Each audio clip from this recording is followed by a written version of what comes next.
दोस्तों, अंतरिक्ष में अपने स्पेसक्राफ्ट या इंटरनेशनल स्पेस स्टेशन पर रहकर एक कंट्रोल्ड एनवायरनमेंट में रिसर्च करना तो अब काफी आसान है, लेकिन असली खतरा तो धरती से स्पेस में जाने और वहां से वापस आने में होता है, क्योंकि जाते वक्त एस्ट्रोनॉट्स को पृथ्वी के ग्रेविटेशनल फोर्स की विपरीत दिशा में उड़ना पड़ता है और आते वक्त वातावरण में एंटर करने के दौरान गर्म हवाओं की गर्मी, दबाव और घर्षण का सामना करना पड़ता है। और इस दौरान हुई एक भी छोटी सी गलती भी स्पेसक्राफ्ट में सवार अंतरिक्ष यात्रियों की जान तक ले सकती है। इसलिए एस्ट्रोनॉट्स के साथ कई एक्सपर्ट्स का ग्राउंड क्रू इस बात का ख्याल रखता है कि टेक ऑफ और लैंडिंग सही से हो जाए। और आज के इस वीडियो में हम इस स्पेस ट्रैवल के विज्ञान को आसान शब्दों में समझेंगे, तो पूरा वीडियो जरूर देखिएगा। दोस्तों, बचपन में पटाखे वाला रॉकेट जलाकर शायद आप में से कई लोगों ने सपना देखा होगा कि मैं तो बड़ा होकर रॉकेट में सवार होकर अंतरिक्ष में जाऊंगा। यानी ये बात तो हम सभी को पता होती है कि रॉकेट ही वो व्हीकल है जिसकी मदद से स्पेस में पहुंचा जाता है। लेकिन क्या आपको पता है, स्पेस में जाने के लिए आप रॉकेट में नहीं बैठ सकते, लेकिन इसके लिए आपको स्पेसक्राफ्ट की जरूरत पड़ती है। अब आप कहेंगे कि फिर रॉकेट किस काम का?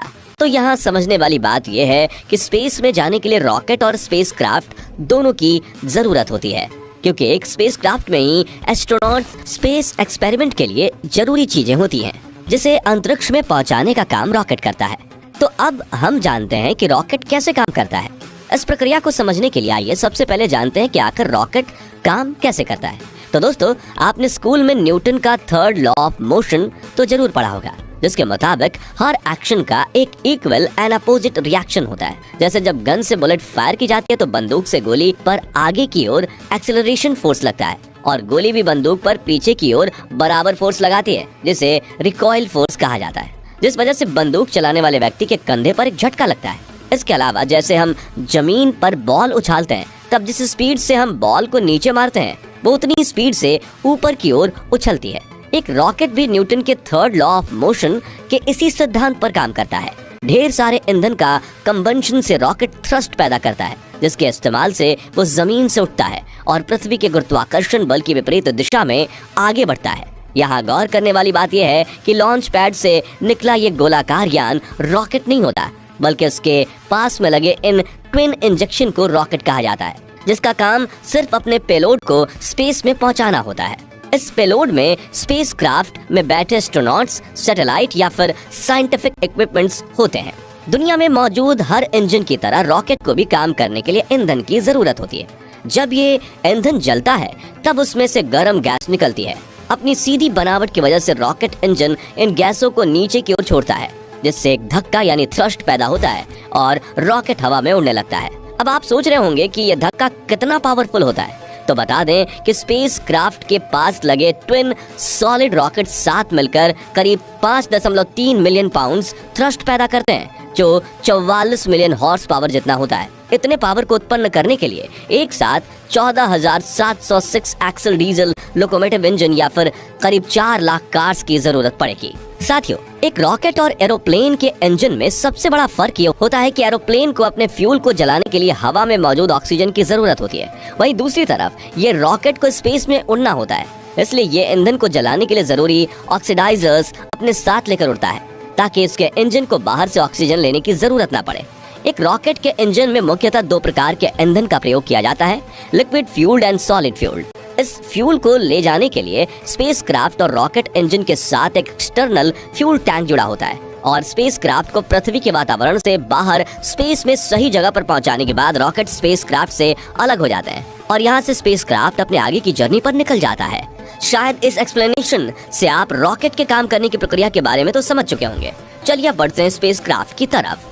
साथियों, एक स्पेसक्राफ्ट एरोप्लेन की तरह ही होता है, जिसमें एस्ट्रोनॉट्स के रहने, खाने पीने और सोने के लिए जरूरी सभी फैसिलिटीज उपलब्ध होती हैं। एक हवाई जहाज की कॉकपिट की तरह ही स्पेसक्राफ्ट के आगे के हिस्से में इसका पूरा कंट्रोल सिस्टम लगा रहता है, जिसमें बैठकर पायलट एस्ट्रोनॉट स्पेसक्राफ्ट को कंट्रोल कर सकते हैं। साथियों, जैसा कि हमने आपको बताया कि रॉकेट स्पेसक्राफ्ट को अंतरिक्ष में पहुंचाकर उससे अलग हो जाता है। इसके बाद पायलट एस्ट्रोनॉट्स के हाथ में अपने स्पेसक्राफ्ट का कंट्रोल आता है और वो स्पेस क्राफ्ट उड़ाकर क्रू मेंबर्स को अंतरिक्ष में जरूरी जगह पर ले जाते हैं, क्योंकि इससे पहले तो ग्राउंड पर बैठी नेविगेशन टीम ही इस लॉन्च को कंट्रोल कर रही होती है। इस स्पेस क्राफ्ट में एडवांस टेक्नोलॉजी की मशीन्स लगी होती हैं, जिसका इस्तेमाल करके एस्ट्रोनॉट्स अंतरिक्ष में एक्सपेरिमेंट करते हैं। इस स्पेस क्राफ्ट और रॉकेट के लॉन्च के लिए तीसरी जो जरूरी चीज होती है वो है लॉन्च पैड। आप भी जानते हैं कि इतनी ज्यादा हीट छोड़ने वाले रॉकेट को बिल्डिंग की छत से तो उड़ाएंगे नहीं, इसलिए स्पेशली लॉन्च पर्पस के लिए डिजाइन किया जाता है लॉन्च पैड। साथियों, लॉन्च पैड वो प्लेटफॉर्म होता है जिसकी मदद से स्पेसक्राफ्ट को आसमान की तरफ एक स्ट्रेट लाइन में प्रोजेक्ट किया जाता है। अब पेलोड जितना ज्यादा होता है, लॉन्च के स्टेजेस उतने ही ज्यादा होते हैं। इस लॉन्च पैड पर रॉकेट और स्पेसक्राफ्ट के सेटअप होने के बाद इसे नेविगेशन टीम स्पेस सेंटर में बैठकर आसानी से कंट्रोल कर सकती है। ठीक वैसे ही जैसे आपने मूवीज में कैमरे में बैठे वैज्ञानिक को लॉन्च के वक्त 5, 4, 3, 2, 1 लॉन्च कहते हुए सुना होगा। दोस्तों, अभी उतनी टेक्नोलॉजी डेवलप नहीं कर पाई कि एस्ट्रोनॉट पृथ्वी से ज्यादा दूर जा पाए, इसलिए वो पृथ्वी के आसपास ही अंतरिक्ष में अपने एक्सपेरिमेंट्स परफॉर्म करते हैं और कई बार एस्ट्रोनॉट्स के स्पेस शटल सीधा इंटरनेशनल स्पेस स्टेशन पर जाकर लैंड करते हैं, जहां पर उनके रहने, खाने पीने और सोने से लेकर एक्सपेरिमेंट के लिए मॉडर्न इक्विपमेंट्स सब कुछ मौजूद होता है।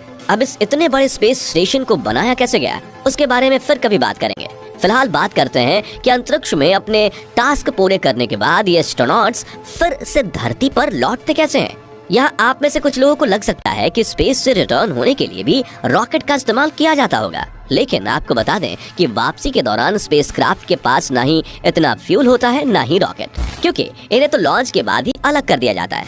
तो फिर अंतरिक्ष यात्री नीचे कैसे आते हैं? तो साथियों, यहाँ काम आते हैं स्पेस शटल यानी स्पेस क्राफ्ट, जो करीब 17,500 मील प्रति घंटे की रफ्तार से पृथ्वी की ओर बढ़ते हैं और पृथ्वी की कक्षा की चारों ओर चक्कर काटते हुए धीरे धीरे पृथ्वी के एटमॉस्फेयर में एंटर करता है। इस एंट्री की प्रक्रिया ही स्पेस ट्रैवल की सबसे मुश्किल प्रक्रिया होती है, क्योंकि इस दौरान स्पेस क्राफ्ट को वायुमंडल की गर्म हवाएं और उनके प्रेशर और फ्रिक्शन का सामना करना पड़ता है। इस हीट का अंदाजा आप इसी बात से लगा सकते हैं कि अगर इस स्पेस क्राफ्ट की जगह हवाई जहाज को अंतरिक्ष से वायुमंडल में एंट्री कराई जाए तो वो चुटकियों में जलकर राख हो जाएगी। इसी हीट से बचने के लिए स्पेस क्राफ्ट की ऊपरी और निचली सतह के साथ पंखों पर भी एक खास तरह की हीट रेजिस्टेंस कोटिंग लगाई जाती है। दोस्तों, आपको ये जानकर हैरानी होगी कि 2003 में जिस कोलंबिया स्पेस शटल में कल्पना चावला और कुछ अन्य एस्ट्रोनॉट सवार होकर पृथ्वी पर आ रहे थे, लॉन्च के दौरान उसके पंख से ये हीट रेजिस्टेंस कोटिंग उखड़ गई थी, जिस वजह से वायुमंडल की गर्मी ने अंतरिक्ष यात्रियों के साथ पूरे स्पेसक्राफ्ट को ही कुछ पलों में जलाकर राख कर दिया था। साथियों, कल्पना चावला के इस हादसे के बारे में डिटेल वीडियो आप आई बटन पर क्लिक करके देख सकते हैं। खैर, जैसे जैसे ये स्पेसक्राफ्ट पृथ्वी के वातावरण में दाखिल होकर धरती की ओर बढ़ने लगता है, वैसे वैसे ये जमीन के पैरेलल उड़ने लगता है और फिर आता है लैंडिंग का समय, जो पायलट एस्ट्रोनॉट के लिए चुनौती से कम नहीं होता, क्योंकि हवाई जहाज की तरह ही स्पेसक्राफ्ट को भी एयरपोर्ट के रनवे पर ही लैंड कराया जाता है और लैंडिंग के दौरान इसके नीचे की ओर लगे पहिए खुल जाते हैं। लेकिन एक एरोप्लेन के मुकाबले स्पेसक्राफ्ट की स्पीड काफी ज्यादा होती है, इसलिए लैंडिंग के दौरान रफ्तार कम करने में मदद करने के लिए इसमें पीछे की ओर एक पैराशूट भी खुल जाता है। हालांकि अपोलो, जेमिनी, सोयूज और मर्क्यूरी जैसे कुछ स्पेसक्राफ्ट की लैंडिंग समुद्र में भी कराई गई थी, लेकिन इससे स्पेसक्राफ्ट के पानी में डूबने का खतरा बना रहता है, इसलिए अब इस तरह की लैंडिंग नहीं करवाई जाती। तो इस प्रकार आपने जाना कि अंतरिक्ष में जाने और वापस आने की प्रक्रिया में कितनी भारी चुनौतियों का सामना करना पड़ता है। खैर, स्पेसक्राफ्ट की लॉन्चिंग और लैंडिंग में से आपको कौन सी प्रोसेस सबसे ज्यादा मुश्किल लगी?